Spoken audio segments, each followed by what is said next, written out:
ഞാൻ ഇന്ന് വോയിസ് കൊടുക്കുന്ന ടൈമിൽ എൻ്റെ വോയിസ് എത്രത്തോളം ക്ലാരിറ്റിയോടെ കിട്ടുമെന്നൊന്നും എനിക്കറിയില്ല. കാരണം എനിക്ക് അത്യാവശ്യം നല്ല രീതിക്ക് വയ്യായ്കയുണ്ട്.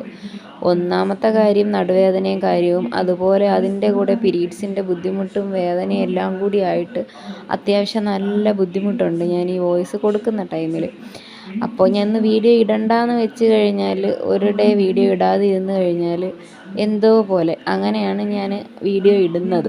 രാവിലെ ഞാൻ വീഡിയോ എടുക്കുന്ന ടൈമിലും മൈൻഡ് ഫുൾ ഔട്ടാണ്. കാര്യമെന്ന് വെച്ചാൽ നമുക്ക് ഈ പീരീഡ്സ് ടൈം ആകുമ്പോഴത്തേക്ക് മൂഡ് സ്വിങ്സും കാര്യങ്ങളും ഒക്കെ വരുമല്ലോ. എൻ്റെ ഇന്നത്തേത് ഫുള്ള് കരച്ചിലും സങ്കടവും. എനിക്കറിയില്ല, ഇപ്പം എൻ്റെ ബാക്ക് കംപ്ലീറ്റ് ഞാൻ ഇങ്ങനെ ആലോചിച്ചെടുത്ത് എനിക്ക് ഇന്ന് ഏറ്റവും കൂടുതലും മിസ്സ് ചെയ്തത് എൻ്റെ ഉമ്മച്ചിയാണ് കേട്ടോ. കാര്യം ഞാൻ ഇങ്ങനെ ഇരുന്നിട്ട് ഞാൻ ആലോചിച്ച് എൻ്റെ ഉമ്മച്ചി എത്രത്തോളം ബുദ്ധിമുട്ടിയാണ് ഈ കിടന്ന ടൈമിലൊക്കെ നമ്മളെക്കുറിച്ചൊക്കെ ഓർത്തിട്ട് എത്രത്തോളം വിഷമിച്ചിട്ടുണ്ടാവും. ഇപ്പം എനിക്ക് ഒരു വയ്യായ്ക വന്ന് എനിക്കൊന്ന് ഇത്ര ദിവസം റെസ്റ്റ് എടുക്കണമെന്നൊക്കെ പറഞ്ഞപ്പോൾ ഞാൻ ശരിക്കും പറഞ്ഞാൽ ആലോചിച്ചത് എൻ്റെ ഉമ്മച്ചിയാണ്. ഇപ്പം ഞാൻ ഇങ്ങനെ റെസ്റ്റ് എടുക്കണമെന്നുണ്ടെങ്കിലും എനിക്ക് എൻ്റെ കൊച്ചിൻ്റെ കാര്യം ആലോചിക്കുമ്പോഴത്തേക്ക് എന്തോ അവൻ്റെ കാര്യങ്ങൾക്കൊന്നും ഒരു കുറവും വരുന്നില്ല എങ്കിൽ കൂടിയും അവനുമായിട്ട് ഞാൻ എപ്പോഴത്തെയും പോലെ എനിക്കൊന്ന് സ്പെൻഡ് ചെയ്യാൻ പറ്റുന്നില്ല.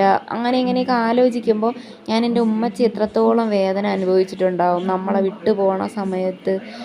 എത്രത്തോളം എന്ന് വെച്ചാൽ ഉമ്മച്ചി പോകുന്നത് വളരെ ചെറുപ്പം, എൻ്റെ ഈ ഒരു ഏജിലൊക്കെയാണ്. ഏകദേശം എൻ്റെ ഏജിലല്ല, എൻ്റെ ഒന്ന് രണ്ട് വയസ്സും കൂടി കാണും. ആ ഒരു ടൈമിലാണ് ഉമ്മച്ചി നമ്മളെ വിട്ട് പോണത്. അപ്പോൾ എത്രത്തോളം വിഷമിച്ച് എത്രത്തോളം വേദന അറിഞ്ഞായിരിക്കും നമ്മളെ വിട്ടിട്ട് പോയിട്ടുണ്ടാവുക. ഇങ്ങനെയുള്ള കുറേ ചിന്തകളും. എനിക്കറിയില്ല എൻ്റെ ദൈവമേ, ഇന്ന് ഫുള്ള് നെഗറ്റീവായിരുന്നു എനിക്ക്. പക്ഷേ പിന്നീട് എനിക്ക് ഈ പീരീഡ്സൊക്കെ ആയി കഴിഞ്ഞ സമയത്ത് എൻ്റെ ഈ ബുദ്ധിമുട്ടൊക്കെ മാറിയിട്ടുണ്ട്. എങ്കിലും പൂർണ്ണമായിട്ടൊന്നും മാറിയിട്ടില്ല. മനസ്സല്ലേ, നമുക്ക് ഏറ്റവും കൂടുതൽ മിസ്സ് ചെയ്യുന്നതും നമ്മളെ പാരൻസിനെ ആയിരിക്കുമല്ലോ. രണ്ടുപേരും ഇല്ലാണ്ട് വരുമ്പോഴത്തേക്കാണ് നമുക്കതിൻ്റെ വില മനസ്സിലാവണത്. കാരണം ഇപ്പം ഞാനും അവളും ഒക്കെ വളർന്നൊരു ചുറ്റുപാടൊക്കെ വെച്ച് നോക്കുകയാണെന്നുണ്ടെങ്കിൽ അവരുണ്ടായിരുന്ന സമയമായിരുന്നു നമുക്ക് സ്വർഗം, ബാക്കിയെല്ലാം നരക ജീവിതമായിരുന്നു. അപ്പം അതൊന്നും പറഞ്ഞിട്ട് കാര്യമില്ല. ഇപ്പം എന്തായാലും ബാക്കിയെല്ലാം കഴിഞ്ഞ് ഞാനിതേ എൻ്റെ കുക്കിങ്ങും, ഇന്ന് രാവിലെ പുട്ടും വെജിറ്റബിൾ സ്റ്റൂ എന്നോ കുറുമാക്കറി എന്നോ ഇതിന് എന്ത് പേര് വേണേലും വിളിക്കാം, എനിക്ക് തോന്നിയ പോലെ വെക്കുന്നൊരു കറിയാണിത്.